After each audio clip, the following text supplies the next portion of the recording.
أعوذ بالله من الشيطان الرجيم بسم الله الرحمن الرحيم والصلاة والسلام على سيدنا محمد وعلى آله وأصحابه أجمعين والسلام عليكم ورحمة الله وبركاته. Très chers frères, très chères sœurs, assalamu alaikum wa rahmatullahi wa barakatuh et bonjour aux éventuels non-musulmans qui écouteraient cette vidéo. Alors dans cette présente vidéo, je viens de prendre connaissance d'un certain nombre de questions qui m'ont été posées par un certain nombre de frères et de sœurs. Donc avant tout, je tiens à les remercier pour ces questions. Je tiens aussi à remercier tous les frères et sœurs qui m'envoient des emails d'encouragement et de remerciements. Et j'en profite aussi pour dire à celles et ceux qui m'envoient des messages assez déplacés, enfin en tout cas qui n'ont rien à voir avec les questions de la religion, d'éviter de venir perdre leur temps sur nos sites. Puisque vos messages n'ont absolument aucun intérêt pour nous et que par conséquent ils ne servent strictement à rien. Donc je vous invite tout simplement à ne pas perdre votre temps et de faire des choses un peu plus utiles pour vous et votre entourage. Alors donc j'ai un certain nombre de questions sous les yeux et je vais essayer d'y répondre le plus clairement possible, Inch'Allah. Donc la première question, elle nous vient du frère Mohamed, donc c'est peut-être un pseudo, peu importe. Ce frère me dit au sujet du regroupement des prières, donc ma question se porte sur les prières chez les chiites. Pouvez-vous m'éclairer sur le fait que les chiites rassemblent le Dhuhr wal Asr ainsi que le Maghrib et l'Isha? Y a-t-il un hadith ou tout autre récit qui stipule cette pratique? Il me semblait que j'avais déjà répondu à cette question. Quoi qu'il en soit, il faut savoir que ce hadith figure aussi dans des livres sunnites, entre guillemets sunnites, et on apprend à travers la lecture de ces textes que le prophète Mohammed avait regroupé à plusieurs occasions des prières sans qu'il y ait des raisons en rapport avec ces regroupements, c'est-à-dire sans qu'ils soient en voyage, etc.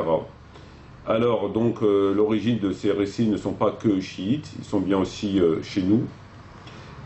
Néanmoins, la conclusion qu'on peut tirer, l'ijtihad qu'on peut formuler par rapport à ces textes est, à mon sens, le suivant.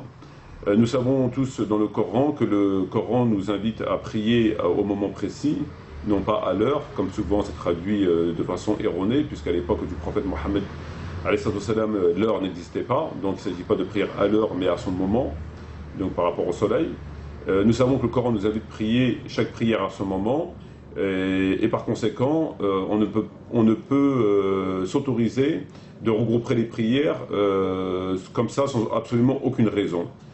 Alors, on peut se demander ensuite pourquoi le prophète l'a fait. Alors, à cette question, je répondrai simplement que la loi fondamentale par rapport au moment de prière est celle qui est mentionnée clairement dans le Coran. Donc, c'est le Coran qui a la primauté, la prédominance sur la sunna, entre guillemets, la sunna, en tout cas ce qu'on attribue au prophète. Et par rapport à cet élément majeur, cet élément de premier plan, on ne peut donc par conséquent regrouper les prières sans aucune raison. Et donc ces hadiths méritent d'être lus avec une certaine réserve, puisque nous savons qu'il est formellement ordonné aux musulmans de prier en son temps. Voilà pour la première question. Alors la deuxième question s'agit de quelqu'un qui a le pseudo Péri-An. Alors ce message, cette personne me dit salam alaikum cher frère, j'ai vu dans vos vidéos les versets absents, que le verset sur l'allaitement n'existe pas dans le Coran, mais que le hadith prouve son existence. Cependant, la sourate Al-Baqarah, sourate 2, verset 233, Allah nous dit « Et les mères qui veulent donner un allaitement complet allaiteront leur bébé 2 ans complet ». Si vous pouvez m'éclairer sur ce sujet. Alors, effectivement, il est mentionné à travers un certain nombre de livres de muhaddithin, donc, si ma mémoire est bonne, entre autres celui de l'imam Malik, donc Al-Muwatta, que des versets au sujet de l'allaitement ont été révélés. Et ces versets ne figurent pas dans le Coran. Donc ça n'a rien à voir avec le verset de la sourate 2, verset 233, donc qui parle de l'allaitement que je viens de citer.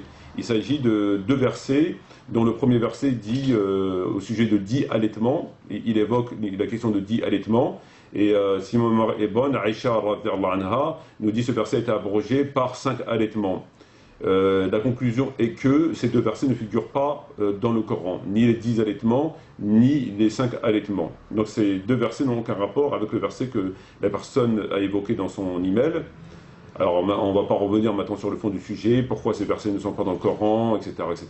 Quoi qu'il en soit, un certain nombre de muhaddithin rapportent ce récit et ces deux versets ne sont pas dans le Coran. Alors je vous laisse... je vous invite à vous tourner vers les spécialistes, si spécialistes il a, pour leur demander comment se fait-il ces versets qui ne sont pas abrogés, en tout cas pour le verset des 5 allaitements, n'est pas dans le Coran, est-ce que le récit est vrai, etc. etc. Au sujet de la question, du frère Anis, qui me dit, je voulais juste dire qu'en fait il n'y a pas de contradiction entre le fait que les savants reconnus priaient Tarawih chez eux, ils disaient qu'il était mieux de prier chez soi. Je pense même que c'est un consensus, toute prière surrogatoire est meilleure à la maison, personne ne dit le contraire. Par contre, aucun savant que tu énonces n'a dit que c'est une innovation, un acte répréhensible, bien au contraire.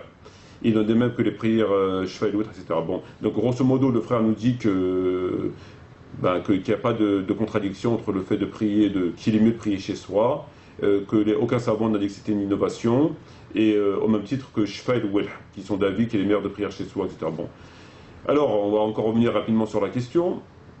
La question de l'innovation, elle est fortement écrite, elle est clairement mentionnée dans les livres de Bukhari et de Muslim, où Omar ibn Khattab, il le dit, donc quelle excellente innovation.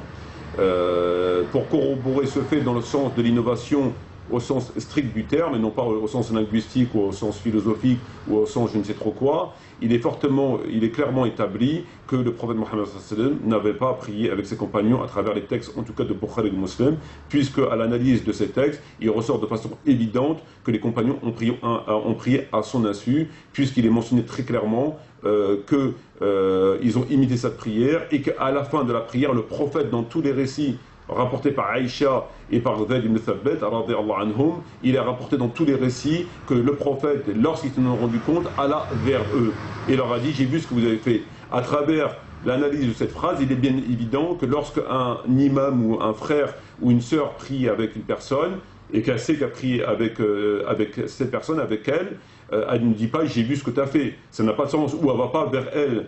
Donc cette phrase-là n'a aucun sens si on lit le texte dans le sens où ils ont prié, les compagnons ont prié avec le prophète. Dans ce cas-là, on va se heurter à cette phrase-là qui détruit d'emblée radicalement cette prétention qui veut que le prophète aurait prié avec ses compagnons. Donc la phrase n'a de sens que si on accepte que effectivement les compagnons ont prié à son insu. Et de là, le prophète a dit: j'ai vu ce que vous avez fait, ce qui m'a empêché de vous rejoindre. Donc il n'a pas prié avec eux. Et d'ailleurs, dans les textes arabes, il y a bien écrit Fassalou bi salati'i, Fassalou bi salati'i, et non pas ma'aou ou alors khalfa'ou, etc. Donc c'est clair. Là-dessus, c'est clair. Ça, c'est un premier point. Et ensuite, au niveau des savants, il est établi aussi très clairement que des savants ont contesté cette prière, même s'ils n'ont pas, pour l'essentiel des savants, dit que c'est interdit de prier à la mosquée, etc. Bukhari ne faisait pas tarawih. L'imam Malik s'est prononcé contre en disant que lui-même faisait tarawih chez lui, etc. Enfin bref, il y a un certain nombre de savants, etc., qui ont été très clairs sur la question. D'ailleurs, l'imam Tahawi lui-même, dans son livre, le dit: la vraie position est de prier chez soi, conformément au hadith qui dit Fassalu ayyunas fi buyutikum. Donc, à travers l'analyse, il ressort très clairement que ce que nous on a rapporté dans notre étude, je veux dire, là on va tourner en rond pendant des siècles si ça continue comme ça. Donc il faut s'arrêter sur les éléments fondateurs. Les éléments fondateurs sont le hadith Fassalu ayyunas fi buyutikum, etc. Il y a des éléments fondateurs qui ressortent. Après le reste, ça ne peut en aucun cas remettre en question le hadith et l'ordre donné par le prophète aux compagnons, qui a été d'ailleurs respecté jusqu'au califat d'Omar ibn Khattab. Bon, voilà, on ne va pas en parler pendant 1700 ans. L'analyse, elle est claire, les textes sont là, laissez parler les textes, analysez les textes. Ensuite, on a une autre question du frère Mohamed qui nous dit: Metmati, si tu avais bien lu le Coran, tu aurais trouvé le verset de la lapidation qui est le suivant. Car Dieu ordonne d'obéir à son messager et ordonne la lapidation. Alors, la sourate où il y aurait soi-disant le verset sur la lapidation, sourate 8, verset 46, et obéissez à Allah et à son messager, ne vous disputez pas, sinon vous fléchirez. Oui, ça je veux bien que le fait d'obéir à Dieu et son prophète conduit à appliquer aussi les hadiths. Mais il faut savoir que le verset sur la lapidation n'est pas dans le Coran, puisque ce verset est mentionné très clairement dans des livres de hadith où il parle de la lapidation le vieillard et la vieille ou quelque chose comme ça, lapidez-les, etc., etc. Donc ce verset n'est pas dans le Coran. Omar ibn Khattab lui-même a dit ce verset n'est pas dans le Coran. Donc c'est un hadith qui est dans Bukhari et dans Muslim. Donc si on vient aujourd'hui, on nous dit que ce verset est dans le Coran, donc Omar ne savait pas de quoi il parlait. Le verset n'est pas dans le Coran, et d'ailleurs tous les savants le reconnaissent. Après chacun il va à son explication, mais le verset n'est pas dans le Coran. Donc venez nous dire ensuite que, bah, si, enfin, je veux dire, ça n'a pas de sens. Ensuite on a une sœur, Safia, qui me dit donne-moi la preuve que la Tarawih a été inventée, cela fait des siècles qu'elle existe, peut-être que maintenant tu me répondras. Voilà, bon. Bon, la preuve, elle est dans les textes. Il suffit de lire Bukhari, il suffit de lire Muslim, il suffit de les analyser, il suffit de... Et on aura la preuve. Moi, en ce qui me concerne, j'ai la preuve. Elle est évidente, elle est claire. Ça ne fait pas l'ombre d'un doute. Ensuite, on a le frère Yous qui nous dit... Alors, donc, qui est converti à l'islam depuis 3 années environ. Et il a plusieurs questions à poser. Il me dit donc, j'ai une question concernant les autres prières. J'ai appris comme avant, comme autant de surrogatoire, je te serai grâce de bien vouloir me partager. Donc en fait, bon, grosso modo, le frère nous dit qu'il voudrait savoir si ces prières sont des bid'a ou des sunnah. Donc il me dit au sujet des 2 rak'a après l'adhan, est-ce que c'est une bid'a? Non, c'est pas une bid'a. On peut les faire. Il est interdit par contre de faire 2 rak'a ou toute prière surrogatoire après l'iqama, conformément à des hadiths. Après, il nous dit, concernant les hadiths, avec les 12 prières par jour, il n'y a pas 12 prières par jour, les prières surrogatoires, on peut en faire autant qu'on veut. Il y a pas, c'est pas limité, c'est pas... voilà, les prières obligatoires sont connues, en dehors des prières obligatoires, on peut faire autant de prières surrogatoires qu'on le veut. Après, il me dit au sujet des prières, avant le prière du Fajr, elle doit être faite avant d'aller à la mosquée. Donc, au niveau de prière al-Fajr, au niveau des prières al-Subh, ce sont 2 prières différentes. Al-Fajr, c'est une prière surrogatoire, nafila, que l'on fait chez soi. Et lorsqu'on entend le adhan, dans un état islamique, bien sûr, on n'entend pas le adhan, on se rend à la prière pour faire Subh, qui est une prière obligatoire, avec le reste des frères, puisque c'est une prière obligatoire. Ensuite, il me dit, est-ce que Drak Havador est avant l'adhan, à la maison ou après l'adhan? Les 2 rak'ahs à la maison comme celle, etc. Donc au niveau des rak'ahs surérogatoires, toutes les prières surérogatoires se feront chez soi, puisqu'il est clairement établi que la mosquée n'est pas un lieu d'ostentation. Toute prière surrogatoire, à part les prières légiférées par le prophète, donc la prière de l'éclipse, la prière de salutation de la mosquée, etc. Ces prières-là ont été légiférées de façon très claire. Donc, de toute façon, la prière de la salutation de la mosquée, on ne va pas les faire chez soi. Forcément, si c'est la salutation de la mosquée, on la fait à la mosquée. Et ces prières, c'est des prières qui sont légiférées. Donc, on peut les faire en commun. Bon, maintenant, les prières qui n'ont pas été légiférées, c'est-à-dire toute prière autre, facultative, on les fait chez soi. Voilà. Et les prières de la sunna, ils sont connus, c'est des prières qui sont connues. Ils sont mentionnés dans les hadiths. Alors on a Imran qui me dit, en fait c'est un message de compliment, donc je te remercie pour ton message de compliment. On a donc un autre frère qui est Abdel Samad qui me dit que le prophète a prié avec ses compagnons quelques nuits, etc. Donc c'est pas écrit dans les textes. C'est pas ce qui est écrit dans les textes, encore une fois. Là, on dit des choses qui ne sont pas dans les textes. Alors, je vous invite à reprendre les textes et à regarder ce qui ressort des textes. Ce que le frère me dit, c'est pas dans les textes. Je suis désolé. Donc, il y a un frère, le frère Younes, qui me demande en quoi il peut venir nous aider. Donc, il a eu la gentillesse de me laisser son numéro de téléphone. Donc, moi, j'invite le frère à prendre contact avec nous par mail et à nous laisser ses coordonnées plutôt postales. Et Inch'Allah, on aura l'occasion de lui envoyer des documents, etc. Donc je le remercie très chaleureusement pour son aide et en Allah, Allah yudhi ajr al-muhsinin. On a une personne qui a le pseudo de Ghislain Edouard et donc qui me pose la question qui est assez pertinente d'ailleurs. Alors il me dit, et merci pour ce travail, donc je passe les formules de politesse. Alors, il me dit, vous répondez à différentes questions des internautes, l'une s'agissant du pseudo-silence des compagnons des savants quant à ce que vous définissez avec force comme innovation. Très bien. Lors de cette réponse, vous dites Malik Abu Youssef et certains Shafi'id. D'après ce que je comprends, ils se font deux, etc. Bon, alors le frère nous dit que j'ai dit que l'imam Malik, etc., se référait au hadith Fasulu Ayyunas fi buyutikum, etc., pour ne pas faire tarawih. Or, comment cela est possible, puisqu'on sait que l'imam Malik et Abu Youssef, etc., étaient antérieurs à Bukhari. Donc, par conséquent, ils ne pouvaient pas se fier à Bukhari pour ne pas faire Tarawih. C'est une question qui est tout à fait intelligente et pertinente. J'aimerais te répondre, cher frère, que c'est pas tout à fait ce que j'ai dit. J'ai dit tout simplement que les savants se basent, entre autres, sur ce hadith, pour dire aux gens qu'il vaut mieux prier chez soi.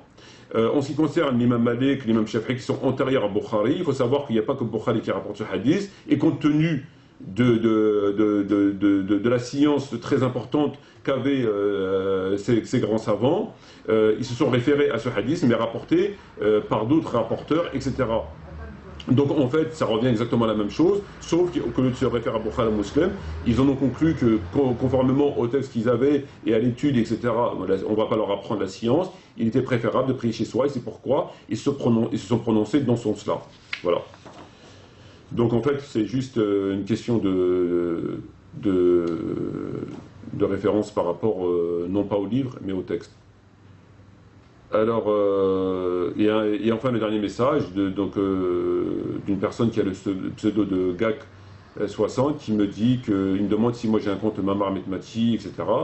J'ai pas très bien compris son message, donc je l'invite à reprendre contact avec nous afin de me reformuler son message. Voilà. Donc il me reste environ quelques minutes. Alors je vais en profiter pour encore une fois vous remercier de vos messages.